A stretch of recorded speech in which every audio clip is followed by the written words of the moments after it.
Hello everyone and welcome to the congregation. My name's Ryan MacLeod of the Clan MacLeod, and today we're going to have a little themed episode, a little topical one, where we're going to centre everything around GamePass. Now, I'm a recent adopter of GamePass. It's been around for a few years now, kind of in the background in my opinion, being on PlayStation 4 for most of last gen. But this gen I've swapped over to the Xbox, particularly the Series S, and Game Pass was a day one purchase for me. Even if I didn't know about it, it'd be really hard to miss, being that it was one of the first things that came up when setting up the console. But before we get into today's episode, I just wanted to take a few moments to talk about this show, what the show is, if this is your first time watching it, and what we're aiming to do here in the long term. So the congregation is a letter writing show where you can write in to discuss anything you want to do with video games. Be that you want to discuss your favourite game that you play every year regularly, if you want to talk about a movie adaptation or a movie tie-in, anything to do in and around video games. Again, it can be adjacent to like the movie example there. But please, if you want to discuss anything on this show, please feel free to write in using the email address at the bottom of this screen. If you are watching this in the future, please check our latest video just to make sure that that's still the email address we're currently using, because things will change.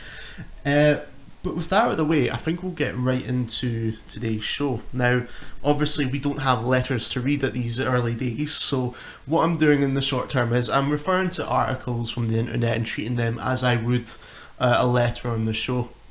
So the first thing I wanted to discuss about Game Pass is the topic of its viability and its sustainability. So for this, Wesley Winpool has an article here called "Sony just did a better job of convincing me than Xbox." 20th of July. Quote: Microsoft has run up against questions about Xbox Game Pass's financial viability ever since it launched the subscription service. Is Xbox Game Pass too good to be true? That's the question Eurogamer's Chris Tapsell asked in a recent feature, speaking to developers and Microsoft executives to try and find out the answer.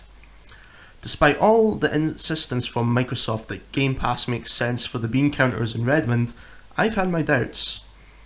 How can something so good value, something that offers all Microsoft's first-party games and an increasing number of third-party games day and date, make financial sense? When you consider you get an Xbox Game Pass for £1, bearing in mind he's saying £1 as in a pound here, and you get a 3-month trial for £1 and then it goes into full after that. It really does seem too good to be true. Like Epic, with the Epic Game Store, I assume Microsoft was burning through millions of dollars trying to get Game Pass off the ground. And for Microsoft's first-party development efforts, I've wondered how Game Pass can possibly make sense. With spiraling development costs on the current gen of consoles, how can first-party exclusives make a profit when you can play them for next to nothing via Game Pass? It doesn't help that Microsoft hasn't announced an official figure for Xbox Game Pass subscriptions since January. Then, Game Pass had 18 million monthly subscribers. Surely that number has grown over the last 6 months, but to what? During Microsoft's recent financial results reporting last night, the company did not provide an updated figure. Just this week, ex-PlayStation executive Shawn Layden questioned the sustainability of the Game Pass model and its potential to expand the market. Here's what he told GameIndustry.biz. It's very hard to launch a $120 million game on a subscription service charging $10 a month. You pencil it out. You're going to have 500 million subscribers before you start to recoup your investment. But that's why right now you need to take a loss-leading position to try and grow that base. But still, if you only have 250 million consoles out there, you're not going to get 500 million subscribers. So how do you circle that square? Nobody has figured it out yet. Apart from what sounds like dodgy maths and Microsoft's big bet on cloud gaming to help it hit hundreds of millions of new players, Layden is touching a nerve already plucked by current PlayStation boss Jim Ryan, who said in the past that a subscription type model would be unsustainable for PlayStation studios because it often sees its first party game budgets grow to well over 100 million. Sony has a subscription service of course, but it does not release its first party exclusives to it day and date. The difference in strategy between the two video game heavyweights is stark. And so, I was surprised to find myself somewhat convinced of Xbox Game Pass viability from an unlikely source today: Sony itself. It just announced PlayStation 5 hit 10 million in sales, an incredible feat, especially given the pandemic. That means it's still the fastest selling PlayStation ever. But within the announcement is a note about the success of MLB The Show 21. MLB The Show, developed by Sony's own San Diego studio, launched on Xbox and PlayStation in April. It is now the fastest selling title in the franchise's history, with more than 2 million copies sold. But here's the kicker: it has reached 4 million players. MLB The Show sent shockwaves through the industry when it was announced it would launch day and date on Xbox Game Pass. It is perhaps the highest profile third-party Game Pass get yet. Remarkably, MLB The Show, a Sony-developed console game, remember, was available at launch on Xbox Game Pass, but not PlayStation Now or PlayStation Plus. Xbox owners could pay £1 to pay for a month, whereas PlayStation owners had to pay full whack. Xbox Game Pass effectively doubled MLB The Show's player base, which surprised me. I imagine everyone involved is happy with that, considering the games as a service nature of the title. And the Xbox Game Pass didn't hamper sales of the game either. As Sony says in its press release, MLB The Show is the fastest selling title in the franchise's history. Sony's press release, more so than anything Microsoft has announced or said so far, has shown Xbox Game Pass can make financial success of some titles.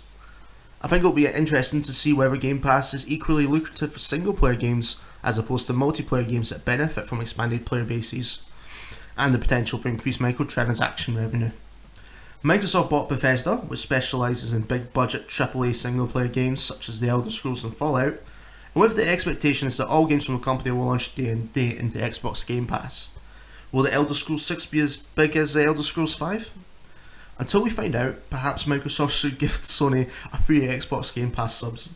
It feels like the right thing to do. So, clearly, both current and ex-PlayStation executives seem to be taking pot shots at the X-Pass game model. Now, Microsoft haven't came out outrightly and said, yes, this is profitable. There is a small chance that it isn't. But from our side of things, we could do some back of the napkin mathematics here, or as Shawn Layden put a circle around that square. So we're going to get a bit numbers heavy now. I will do my best to keep the numbers clear and concise despite the Scottish hindrance.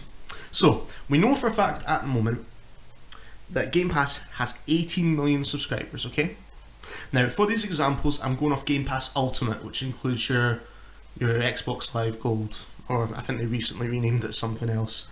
But the fact is, most games have an online component, so I doubt there's too many people out there going for just the Game Pass segment of it. There will be, but I imagine over time, as over the next 7 or 8 years, as this generation proceeds forward, more live services, etc. I think the Ultimate version is going to be the go-to for most people. So again, we're going to use that as an example here. 18 million subscribers, $15 a month, American. On a monthly basis, that's 270 million gross profits. Not net profits, which is when you take off your costs of running, paying all your employees and stuff like that. A year, that is a confirmed 3.24 billion a year, again in gross profits.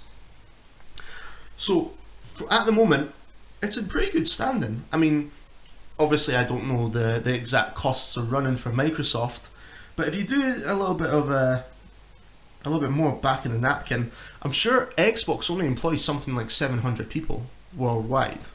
Bearing in mind there's not that much sort of back end. It's not like a retail business where you need front of house staff, etc. You're talking just executives basically, and social media, customer service, etc. Though customer service would usually be outsourced, I'd imagine.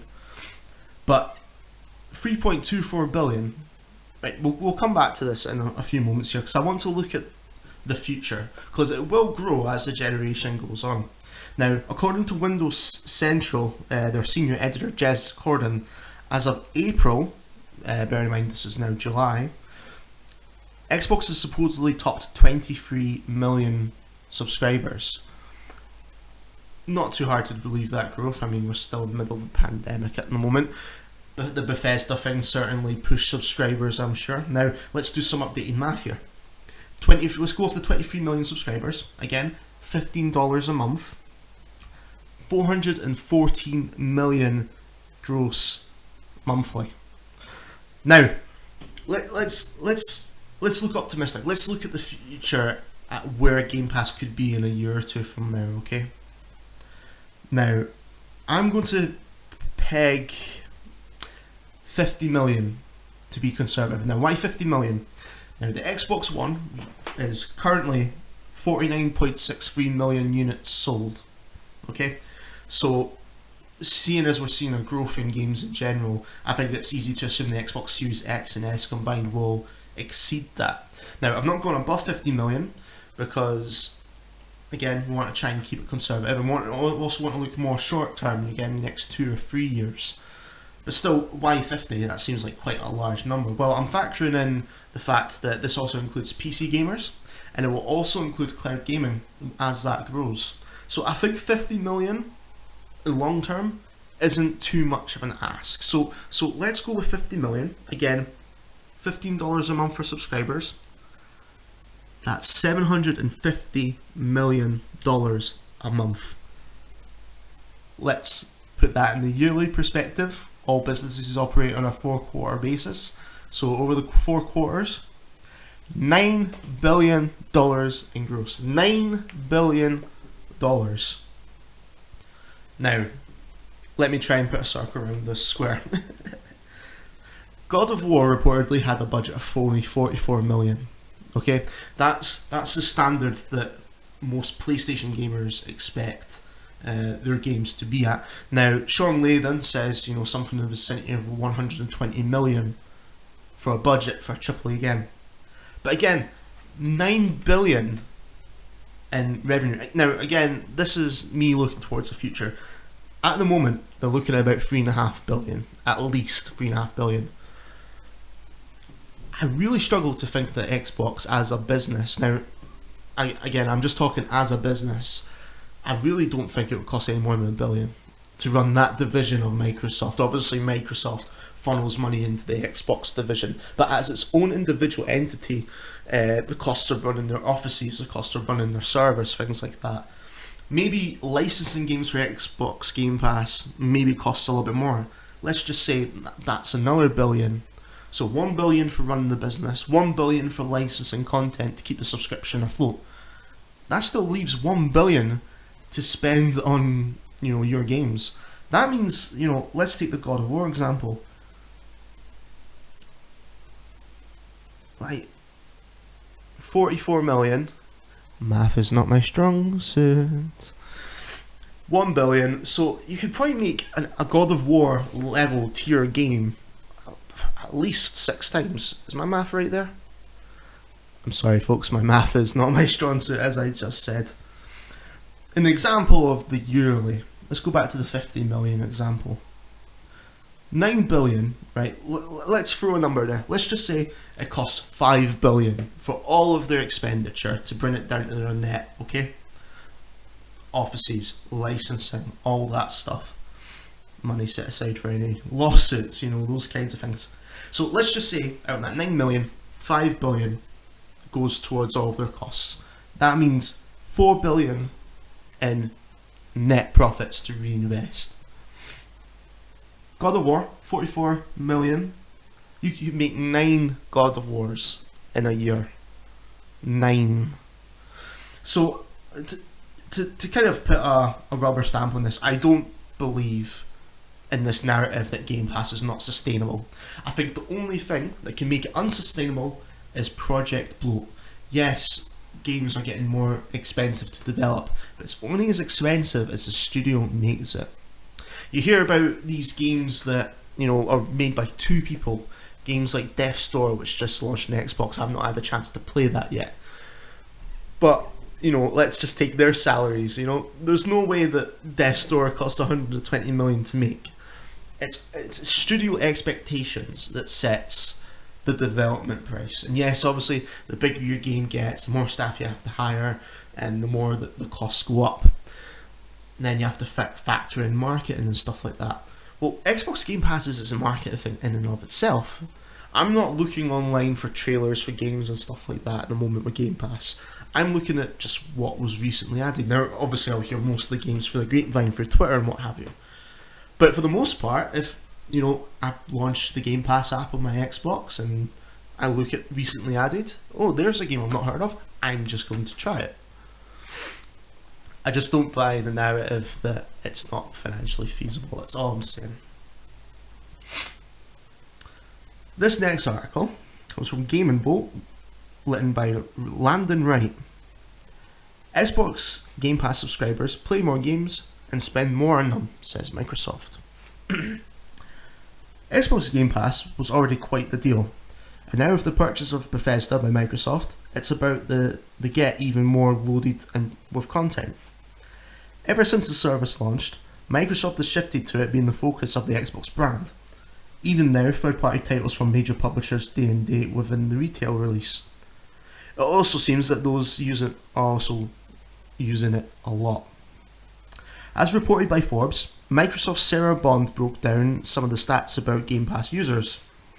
She said that roughly speaking, Game Pass subscribers spend 30% more time playing games, play 40% more genres, and spend 20% more on gaming in general. The last part probably may be a surprise, since Game Pass is a monthly subscription service and nothing else. But as she says, unlike a service like Netflix, Game Pass has a constant cycle of monetization from previous games, microtransactions, etc. Quote, when you subscribe to a channel and enables you to watch a video, like Netflix, that's kind of the end of the monetization cycle. That and you have the piece of content. In gaming, it's the opposite. There are these items that you can buy in game, there are extensions you can buy, there's a next franchise you can purchase, there are other genres you can leap to. There are 200 million people who buy a console, and there are 3 billion people who play games. Today, a lot of those people don't have the option to play many of these amazing experiences and iconic games that you see. When you really look at what we're doing with Game Pass, is we're making them possible by linking to that subscription and putting our streaming into subscription. We're able to make the economics of all that work. So that little tidbit at the end is kind of referring back to our previous segment there. Xbox seemed to be very positive that the Game Pass model is sustainable here. But she raises a really good point about the monetization. Now there was a little bit in there where she referred to extensions. You can always tell an executive who doesn't play video games by some of the word choices here. Extensions. I think she meant expansions. Might have just been a thing of the word, but yeah, when it comes to additional revenue now, in our previous segment we talked about just a subscription payment, your monthly fee and all that. But we really are overlooking the DLC side of things. Now, I'm going to take a personal example here. My go-to multiplayer game is Dead by Daylight. When I was on PlayStation 4, I would play at least a game a week at least, okay? And I bought the DLCs every 3 months about Dead by Daylight. When I switched over to Xbox, now, fortunately, Dead by Daylight's on Game Pass at the moment anyway. But Sony doesn't like, playing nice, so there was no cross progression or anything like that, so I had to re-buy all my DLCs. So actually, I guess I benefited Microsoft there. Now, Dead by Daylight was free, but then I had to pay, well, they call it Oryx Cells as the in-game currency for Dead by Daylight. So, yeah, I'm playing Dead by Daylight for free, but I'm still funding the game through these in-game purchases. Now, as I said, it's my go-to game, so when it does leave Game Pass one day, if it leaves Game Pass, I will go on to re-buy the game anyway. And there has been a bit of discourse online saying that Game Pass actually promotes the purchasing of games. Let's take, for example, if you're playing a JRPG or just an RPG, in fact. If you're 30 hours into a 60-hour experience and the game suddenly leaves Game Pass, I say suddenly, you get a 2-week heads up, But if you've not completed that game, you've got two choices. You can either hang your quote up and say, okay, I enjoyed that experience, I guess I'll move on to something else now. Or you can jump into the Xbox store, Xbox Marketplace I should say, and go and buy the game. So if you think about it that way, Game Pass is actually almost like a game trial service, or as we used to call them back in the day, a game demo service. Listen to me sounding all, back in my day I remember game demos. But no, I think the live service model is a perfect fit for Game Pass. I recently tried Forza Horizon 4. I'm not a big driving games fan, but I wanted to try it. It was set in Britain, and it looked very, very pretty, and it certainly was when I loaded it up there. But then you go into the store, and it's got all these DLC packs. It had this Lego expansion, which I was very tempted to buy, but I'm not into driving games, so I wasn't going to invest in that. But imagine if you were a fan of driving games and you've seen that. You know, you're playing the game for free, so what's an extra £15, $20 to download this experience on top of the current experience you're getting? Now, I know we as gamers, we don't like the idea of monetization. I like to take a balanced approach to it and say I like it when it's done fairly and when it's done balanced. Now, Dead by Daylight is, again, my prime example of this. They release a new killer, new survivor every 3 months. Now, they have an in-game marketplace for cosmetics and stuff like that. And that's fine. Cosmetics for me aren't too big of a deal. I think where it goes overboard though is when it starts impacting the gameplay. For example, you know, I think it's well noted now that the last couple of entries in Assassin's Creed have been deliberately grindy in order to promote the purchase of in-game usables or consumables or entitlements as they call it. That's where I personally draw the line at these kinds of things. And then obviously we've got the things about loot boxes, which is very seedy, very manipulative, and I think, you know, we've been calling out for investigations and actions into this for some time now, and I think that time is coming due very, very soon. But let's not let a few bad apples spoil the broth as a whole. I think as long as it expands the experience rather than completes the experience, I think there is a home for live services on Game Pass. This next one was written into the Metro, which is a newspaper and website here in the UK. It's a letter submitted by a reader who refers to him or herself as Cerberus. The title is Game Pass Truly Unbeatable? I watched the Microsoft E3 showcase last weekend and once again came away with the impression that they are going to win this generation. I go further and suggest that they will go on to dominate the entire video games industry, likely putting Sony out of business sooner or later. I don't say this as an Xbox fanboy, but as someone that has no interest in anything they showed and has no intention of buying an Xbox console anytime soon. My personal preferences though, I realise, have nothing to do with it, not now that Microsoft has found the secret to success in gaming: value for money. I have seen many people categorise Microsoft as having an unfair advantage because they are such a rich company, but although it's a silly word to use, there's no doubt it's a huge advantage that Sony does not and will never have. Since all is fair in love and console wars, Microsoft are simply using that advantage in the most sensible way possible, and I really don't see any other way around it. What worries me is just how predictable and unimaginative all their games are so far. Halo and Forza Horizon are very well known entities, and everything else seems to be primarily first person western role players and multiplayer games. I don't know what Microsoft meant by this being their most diverse first party lineup ever, but in terms of genres and country of origin, it would hardly be less divisive. Fool that I am, I imagine that E3 might be when we finally announced a Japanese first party studio, but no, nothing. I realise they have one since they bought Bethesda, but that's essentially by accident. There's still been no attempt to engage with Japan and no attempt to have a studio from Europe. South America, or anywhere else. I don't think Microsoft even think of this as a problem, and if they've not addressed it yet, I don't see any reason to think they ever will. So, we have a pretty clear pair of alternatives. Microsoft's much less interest in first-party games and Game Pass versus Sony and their critically acclaimed exclusives for £70. The problem here is that the only sense choice for some that isn't some kind of video obsessive is Microsoft. As good as most, but not all, Sony first-party games are, as soon as you buy 3 or 4, you begin to realise how much better value Game Pass is. I hate this though. It reduces gaming to a question of quantity versus quality, and most people are always going to choose quantity. There's not a single argument for Xbox over Sony that doesn't involve it being better value. The number of people choosing an Xbox Series X over PlayStation 5 because of the quality of the exclusives is infinitesimally small, and with good reason. Apart from anything, there are no Xbox Series X exclusives yet.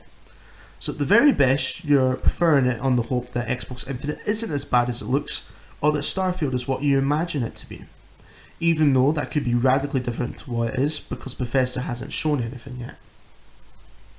So that comes to Cerberus. Oh, I'm really sorry, there is a little bit on the next page here. Microsoft is going to win because of the volume of content it can provide for a reasonable price, and I think it's naive to think that Sony can compete simply on the quality of its games. God of War and War Co is good, but it's not that good. This saddens me, and yet I see no way out except Sony creating their own Game Pass, which I'm sure they can't afford to do. I just don't see a long-term future for them. Nintendo do their own thing as always, but Sony's product is very similar to Microsoft, and I think they're doomed because of it. So Microsoft might not have had a particularly exciting E3, but I don't think that will matter. In fact, I don't think anything will ever matter for them other than keeping Game Pass good value. So that ensures you have to spend considerably less to get more games than on PlayStation. So Cerberus there is looking at this as a quantity versus quality thing. Now, there's two ways we can look at this. First party and third party. Now, we don't have a lot of first party games yet on Game Pass, except things that came out on Xbox One. As Cerberus pointed out, there's not that much in terms of the actual next gen games there. Sorry about that. Now, just yesterday at the time of recording actually, we just got Microsoft Flight Simulator. Personally, I'm actually quite enjoying it. I feel like my time with it's going to be very short though. So let's touch back on the value for money thing. Let's just say Xbox didn't have a Game Pass system, and I put down £60 or £70 as the retail value is now. I think I would be disappointed overall in my purchase, and I don't think I've got good value for money. Again, I am really enjoying Flight Simulator at the moment, but I feel like I've got most of the value out of that by this point. I'm not the biggest flight guy. I don't play games like Ace Combat or anything like that. I just wanted to download it to give it a try, and I think that's where a lot of this talk of value comes from. Now, let's go to the third party example. There are a lot of concerns about Game Pass kind of becoming Netflix. Now, let's jump to the movie industry for a few moments here. The perspective is that when a movie studio, doesn't think their movie will make money on the big screen, now this particularly happened during the pandemic, Netflix was seen, or Amazon, is seen as the dumping ground of sorts for these kind of titles. They can get their money up front from Netflix in exchange for letting their movie be played on their service, or Amazon. There is a perspective now that this is what Game Pass is going to be for a lot of third-party studios. Now, the most recent example, and notable example, Dungeons & Dragons Dark Alliance. Now, I was personally really excited for this game. I really like the Dungeons & Dragons IP. I play the tabletop game where I can. More importantly, I really like Dark Alliance, the original 2 games on the PlayStation 2. I was heartbroken when that game came out because it was a mess. I played it for a day and I never played it since. Now, the game was announced while I was still on PlayStation 4 and I was ready to put down money for that game. I would never pre-order, I don't pre-order, but I was ready to buy it day one. There's very rarely games I buy day one now. It has to be a particular example. Usually I can wait for a game to go on sale. But I was heartbroken. All I could think was, if it wasn't for GamePass, and furthermore, if I was still on PlayStation, and PlayStation don't have that great a refund policy in those scenarios. So GamePass really saved me one there. But we're starting to see a narrative that the third-party games that make their way Game Pass aren't up to snuff. Outriders from Square Enix. I've not played Outriders yet. It's on my play later list. But that launched in a less than stellar state to the point where I believe Xbox and PlayStation were giving out refunds for the game for anyone who purchased it. But Game Pass subscribers never had that issue. Much like me and Dungeons and Dragons, I've played it day one and then uninstalled it. And that's all there was to it. Now, this is great for studios where a game hasn't panned out the way they expected it to. Usually they would kind of launch a game out with little fanfare, expect that little dribbles of money to come in after the bad reviews have decimated any would-be sales. But now, with Game Pass, that's not necessarily a problem. Now, that's great for the studios, but bad for us. Because at the moment, Xbox is in the future going to have a really strong slate of first-party titles. It leaves a void to be filled by these third-party entries. And the fear is that Microsoft's going around and buying these up for the sake of content. And we're going to end up with a situation like Netflix. Netflix gets dozens, hundreds of TV shows and movies on a monthly, yearly basis. But for every 10 movies that go on to Netflix, 9 of them are usually drivel. They're usually horrible. You'll get one good one. For every Witcher out there, there's something like, I don't know. I'm not gonna trash on any particular names, mainly because I can't think of any at the moment. But when I'm browsing through Netflix, they all just skim by me. I heard that's rubbish. Heard that's rubbish. Oh, Witcher. Heard that's rubbish. Heard that's rubbish. So I think the fear a lot of us have is that Xbox is going to become this sort of dumping ground. Now, I think as the subscription service grows now, as we talked about in our first episode, I think it's going to grow considerably. I'm thinking 50 million at some point during this generation. I think we will reach a point where it is all just Xbox first party games.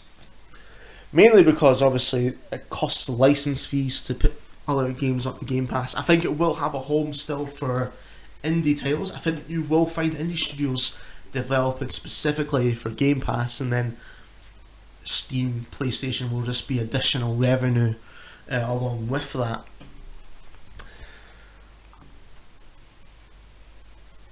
And I lost my train of thought, I'm so sorry. I think we'll just wrap it up there then. I think the point was there that basically, I think quantity versus quality is an issue at the moment, but I don't think it's going to be an issue in the long-term future there. Excuse me one moment. Remember, stay hydrated. Our last segment today comes from Forbes, written by Elena, and forgive the pronunciation, Rucheska, who says, "Can't decide what to order. Why the human brain struggles with plenty of choice." Doesn't sound like a gaming article, but we'll bring it home. Let me get into this here. In Western cultures, we often say we like to have choice. To a certain extent, that's true. We enjoy freedom, and choice makes us feel like we're in control of our decisions. But it's also overwhelming. How many times have you been stuck pondering what to order from a huge menu while the waiter and your dining companion looks on impatiently? Or what to buy for breakfast when faced with 30 different types of milk or 50 varieties of cereal in a supermarket? Choosing a saving plan to invest your money into, or selecting a school for your kids out of the vast array of options, is an even harder task. Turns out there is a solid neurological reason for your indecision. Alongside colleagues from other universities, I've been looking into uncovering how human brains work when having to choose among an array of different options. In our research, which was recently published in Nature Human Behaviour, we found that although the human brain finds the concept of choice, or even an abundance of choice, attractive, too many options make it difficult for our brains to process, evaluate, and compare these choices. This phenomenon is called choice overload. It explains why we often walk away from a well-stocked shop or supermarket empty-handed, or very stressed even if we have to manage to finally choose something. This is important as it means when we're given too many alternatives, people can delay decisions or experience negative emotions, and this has serious consequences. After all, while it might seem trivial deciding which ice cream flavour to pick, our choices affect many aspects of our lives, from our businesses and careers to our health and finances, to name just a few. For example, if you need to undergo non-urgent medical treatment and have to choose where to do it from a broad set of different hospitals, similar to NHS Choices website.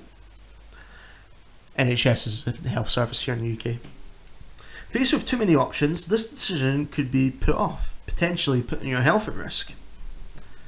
In our research, we use MRI scanners to study people's brain activity when choosing from different sized sets of options. In this case, participants were asked to choose a scenic image to print on a mug, t-shirt or other piece of merchandise. From selections, 6, 12 and 24 different images to choose from. We first found that activity in some brain areas reflects the costs of choosing, the cost being the energy spent choosing option A over option B. And this activity increases with the number of choices. That is, the more choice is more costly for the decision makers. Second, when making any kind of choice, the brain makes many calculations, weighing the potential rewards of making a good decision against the cost of having to choose from these options.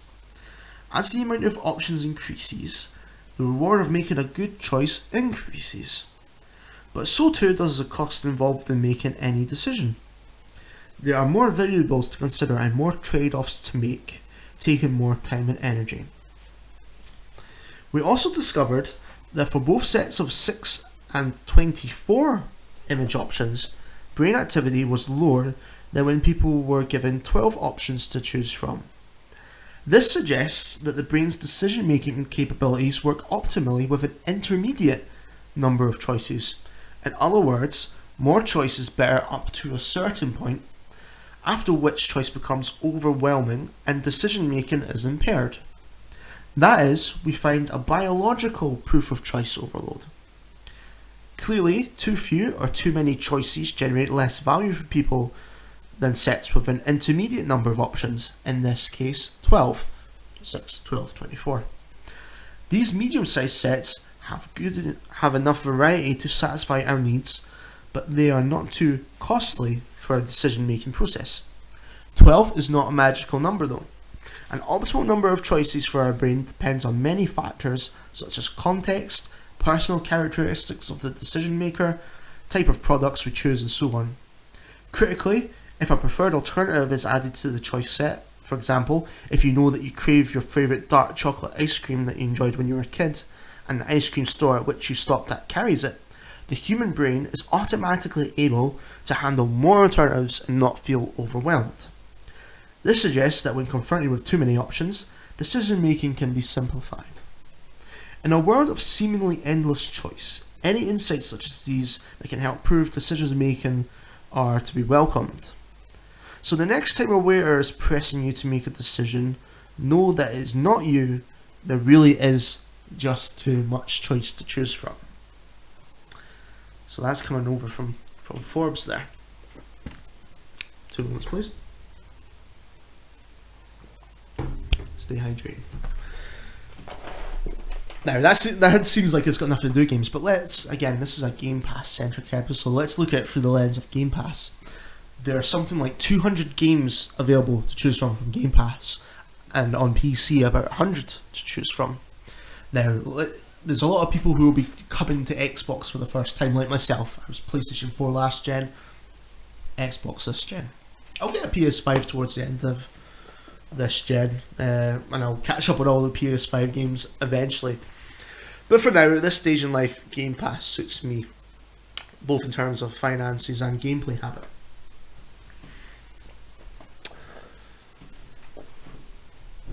Sorry for the long pause there.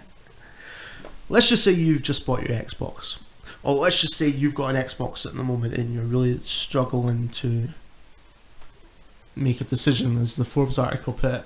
I guess there's two ways you can go about it. I would say do this. And I suppose you could actually do this for Netflix as well, actually. I know I really struggle with kind of a Netflix paralysis when trying to decide what films to watch. There's just too many choice. First thing I did on my Xbox was I went to Game Pass and I went through and I added every single game to play later. Now, at this point, you're filtering out games. So let's just say, for example, you hate first-person shooters. You can already tell by going through, just skipping all those and adding it onto your play later list. That may about half, so maybe bring you down to 100 games you want to play perhaps. Then from that point, what I would do is I would just pick, let's go with the Forbes example there, let's just pick 12. Pick 12, write down all the games, I'm sure there's probably an app for this, write down all the games, or stick names in the hat, and pull out 12 games. Just play those 12 games. Add the initial offset. Now, I don't think Game Pass games really get filtered out often. Now, what I do personally is I do check the leaving soon. Now, that's a way that Game Pass naturally brings down your choice and allows you to make more effective decisions. Every 2 weeks or so, usually 3, 4 or 5 games leave. So I will check that list, and if there's a few games there that I want to play, I will prioritise those games. And again, the choice has been filtered down for me. You know, if there's 5 games leaving and there's 3 I want to play, I'll go, okay, which one of these 3 do I definitely want to play? Which game would I be bereaved if I didn't get a chance to play? And play that one. If you get time, then you pick the next one, and so on and so forth.